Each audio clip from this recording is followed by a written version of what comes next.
আকাশবাণী শিলচর আঞ্চলিক সংবাদ পড়ছি মৌসুমী ধর। আজকের বিশেষ খবর হলো, উত্তর পূর্বাঞ্চলে শান্তি বজায় রাখার জন্য কেন্দ্রীয় সরকার বিশেষ গুরুত্ব আরোপ করছে বলে লোকসভা ও রাজ্যসভার যৌথ বৈঠকে রাষ্ট্রপতি শ্রীমতী দ্রৌপদী মুর্মুর মন্তব্য। সর্বশিক্ষা অভিযানের আওতায় কর্মরত শিক্ষকদের জন্য ৩৫,০০০ নতুন পদে নিযুক্তির ব্যবস্থা সম্পর্কে রাজ্য ক্যাবিনেটের সিদ্ধান্ত। রাজ্যের মাতৃভাষা মাধ্যমের বিদ্যালয়গুলোর সার্বিক পরিবেশ উন্নত করার জন্য আসাম সরকারের ৪,০০০ কোটি টাকা ব্যয় সাপেক্ষে ৫০০টি বিদ্যালয়ের পরিকাঠামো উন্নয়নের লক্ষ্য নির্ধারণ এবং করিমগঞ্জে কুশিয়ারা নদী এখনও বিপদসূচক চিহ্নের ওপরে প্রবাহিত হওয়ায় জেলার বিভিন্ন স্থান এ পর্যন্ত জলমগ্ন, বন্যাপ্লাবিত এবং ত্রাণ শিবির থাকা স্কুলগুলি আগামী শনিবার পর্যন্ত ছুটি। এবারে বিস্তারিত খবর। রাষ্ট্রপতি দ্রৌপদী মুর্মু বলেছেন যে উত্তর পূর্বাঞ্চলে শান্তি বজায় রাখার জন্য কেন্দ্রীয় সরকার বিশেষ গুরুত্ব আরোপ করছে এবং বিগত ১০ বছরে অঞ্চলটির বিভিন্ন সমস্যার সমাধান করা হয়েছে।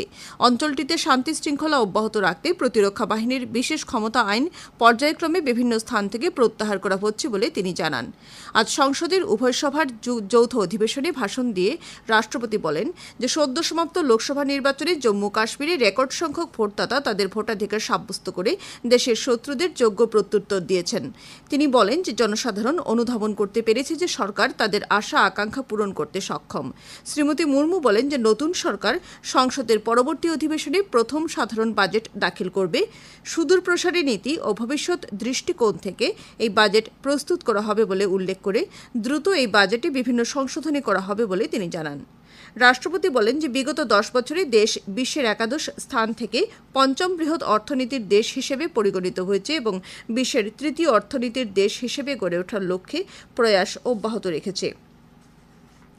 বিশ্বের বিভিন্ন প্রান্তে সংঘাত, মহামারী ইত্যাদি সত্ত্বেও ভারত উল্লেখযোগ্য সাফল্য অর্জন করেছে বলে তিনি মন্তব্য করেন। শ্রীমতী মুর্মু বলেন যে জনসাধারণ যাতে বিভিন্ন প্রকল্পের সুফল লাভ করতে পারে সেই বিষয়টি সুনিশ্চিত করার লক্ষ্যে সরকার কাজ করে যাচ্ছে। তিনি বলেন যে প্রধানমন্ত্রী গ্রামীণ সড়ক যোজনার অধীনে গ্রামাঞ্চলকে সংযোগ করার জন্য ৩,৮০,০০০ কিলোমিটার গ্রামীণ সড়ক নির্মাণ করা হয়েছে। পরীক্ষার প্রশ্নপত্র ফাঁস হওয়ার বিষয় নিয়ে রাষ্ট্রপতি বলেন যে সরকার বিষয়টি নিয়ে তদন্ত অব্যাহত রেখেছে এবং প্রকৃত দোষীকে শাস্তি প্রদান করতে সরকার প্রতিশ্রুতিবদ্ধ। এদিকে রাষ্ট্রপতির সংসদের উভয় সভার যৌথ অধিবেশনের ভাষণের প্রতিলিপি লোকসভায় দাখিল করা হয়েছে। এরপর অধ্যক্ষ ওম বিরলা বিরোধী দলনেতা হিসেবে কংগ্রেস সাংসদ রাহুল গান্ধীর নাম ঘোষণা করেন। পরে দিনটির জন্য সভা স্থগিত রাখা হয়। অনুরূপভাবে রাজ্যসভায়ও রাষ্ট্রপতির ভাষণের প্রতিলিপি দাখিল করা হয়। প্রধানমন্ত্রী নরেন্দ্র মোদী রাজ্যসভায় নতুন করে অন্তর্ভুক্ত কেন্দ্রীয় মন্ত্রীদের পরিচয় করান। পরে দিনটির জন্য সভা স্থগিত রাখা হয়। আসাম সরকার সর্বশিক্ষা অভিযানের অধীনে শিক্ষকদের স্বস্তি দেওয়ার লক্ষ্যে রাজ্যে ৩৫,০০০ নতুন শিক্ষক পদ সৃষ্টি করে বিশেষ নিযুক্তির ব্যবস্থা করেছে। এই পদসমূহের জন্য কেবলমাত্র সর্বশিক্ষা অভিযানের আওতাধীন শিক্ষকরাই আবেদন করতে পারবেন।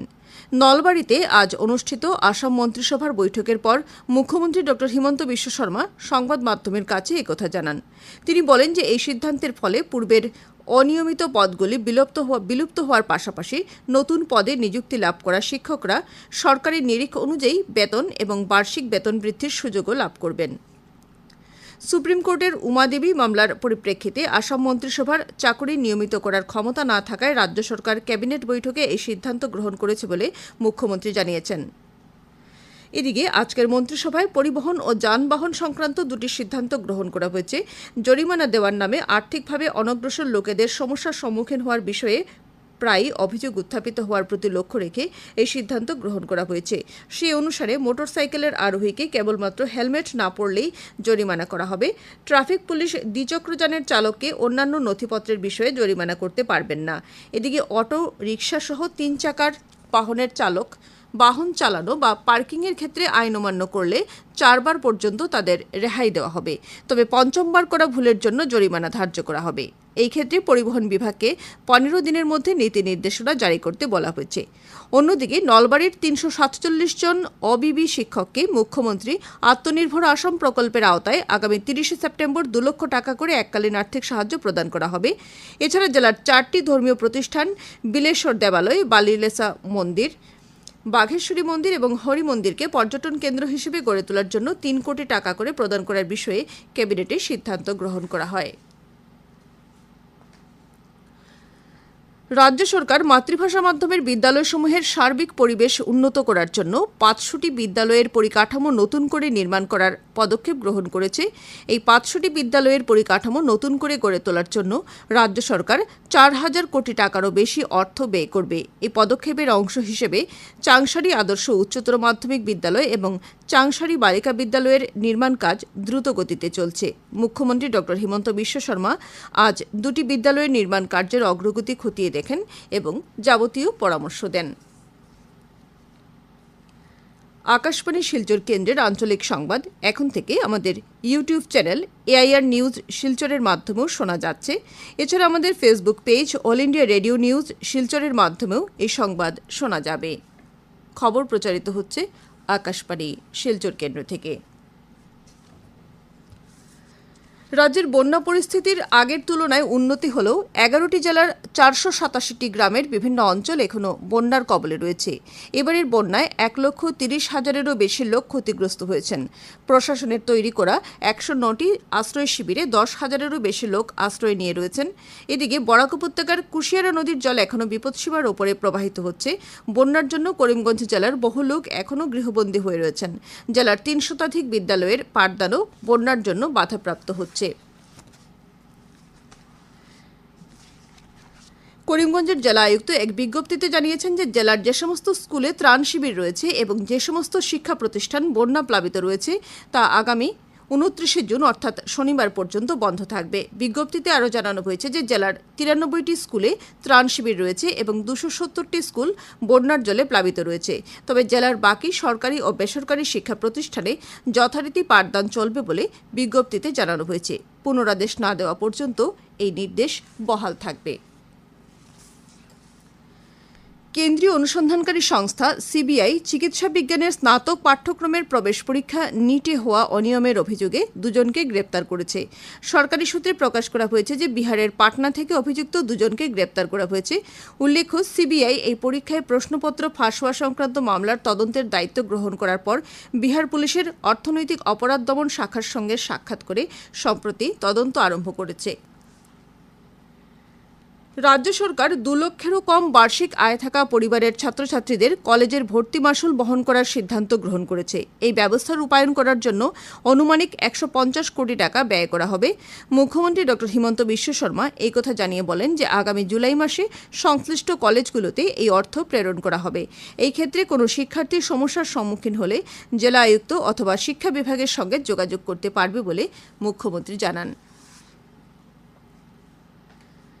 করিমগঞ্জের জেলা ক্রীড়া আধিকারিক এক বিজ্ঞপ্তিতে জেলার স্থায়ী বাসিন্দা ক্রীড়া ব্যক্তিত্ব যারা Olympic games, Commonwealth games, Olympic অনুমোদিত ক্রীড়াক্ষেত্রে বিশ্ব চ্যাম্পিয়ন ও জাতীয় ক্রীড়ায় মেডেল বিজয়ী তাদেরকে এককালীন ও নিয়মিত ক্রীড়া পেনশন প্রদানের জন্য দরখাস্ত আহ্বান করেছেন। ক্রীড়া আধিকারিকের পক্ষ থেকে জানানো হয়েছে যে যারা ইতিমধ্যে 2021-22, 2022-23 এবং 2023-24 সালে ক্রীড়া পেনশনের জন্য নির্বাচিত হয়েছেন তাদেরকেই আর আবেদন করতে হবে না। আগামী 10 জুলাইয়ের মধ্যে জেলা ক্রীড়া আধিকারিকের কার্যালয়ে দরখাস্ত জমা দিতে হবে। বিশদ বিবরণ জেলা ক্রীড়া আধিকারিকের কার্যালয়ে পাওয়া যাবে। তেল ও প্রাকৃতিক গ্যাস নিগমের আসাম আরাকান এক্সপ্লোরেটরি বেল্ট শিলচরের উদ্যোগে এবং হাইলাকান্দি জেলার গ্রাম উন্নয়ন সমাজসেবা সংগঠনের সহযোগিতায় গতকাল মোহনপুর বার্নি ব্রিজে চক্ষু পরীক্ষার শিবির অনুষ্ঠিত হয়েছে। শিবিরে প্রায় 150 জন রোগীর চক্ষু পরীক্ষা করা হয়। এদিকে শিলচরের চৌধুরী চক্ষু হাসপাতালের উদ্যোগে আগামী 30 জুন লক্ষ্মীপুর বিধানসভা কেন্দ্রের পয়লাপুল কণ্ঠগ্রামে বিনামূল্যে চক্ষু পরীক্ষার শিবির অনুষ্ঠিত হবে। শিবিরটি সকাল 10টায় শুরু হবে। ডিমা হাসাও জেলা সড়ক সুরক্ষা সমিতির এক সভা গতকাল হাফলংয়ের জেলা আয়ুক্তের সভাকক্ষে অনুষ্ঠিত হয়েছে। জেলা আয়ুক্ত সীমান্ত কুমার দাসের পৌরোহিত্যে আয়োজিত সভায় জেলার সড়ক দুর্ঘটনার তথ্য, স্পিড ব্রেকার ইত্যাদি বিষয় নিয়ে আলোচনা করা হয়েছে। সভায় জেলার পুলিশ সুপার, পরিবহন বিভাগের শীর্ষ আধিকারিকরা উপস্থিত ছিলেন। শেষ করার আগে খবরের বিশেষ অংশ আবার পড়ছি। উত্তর পূর্বাঞ্চলে শান্তি বজায় রাখার জন্য কেন্দ্রীয় সরকার বিশেষ গুরুত্ব আরোপ করছে বলে লোকসভা ও রাজ্যসভার যৌথ বৈঠকে রাষ্ট্রপতি শ্রীমতী দ্রৌপদী মুর্মুর মন্তব্য। সর্বশিক্ষা অভিযানের আওতায় কর্মরত শিক্ষকদের জন্য 35,000 নতুন পদে নিযুক্তির ব্যবস্থা সম্পর্কে রাজ্য ক্যাবিনেটের সিদ্ধান্ত। রাজ্যের মাতৃভাষা মাধ্যমের বিদ্যালয়গুলোর সার্বিক পরিবেশ উন্নত করার জন্য আসাম সরকারের 4,000 কোটি টাকা ব্যয় সাপেক্ষে 500টি বিদ্যালয়ের পরিকাঠামো উন্নয়নের লক্ষ্য নির্ধারণ এবং করিমগঞ্জে কুশিয়ারা নদী এখনও বিপদসূচক চিহ্নের উপরে প্রবাহিত হওয়ায় জেলার বিভিন্ন স্থান এ পর্যন্ত জলমগ্ন, বন্যাপ্লাবিত এবং ত্রাণ শিবির থাকা স্কুলগুলি আগামী শনিবার পর্যন্ত ছুটি। আঞ্চলিক সংবাদ আজকের মতো শেষ হলো। পরবর্তী সংবাদ আগামীকাল সকাল 7:35 মিনিটে।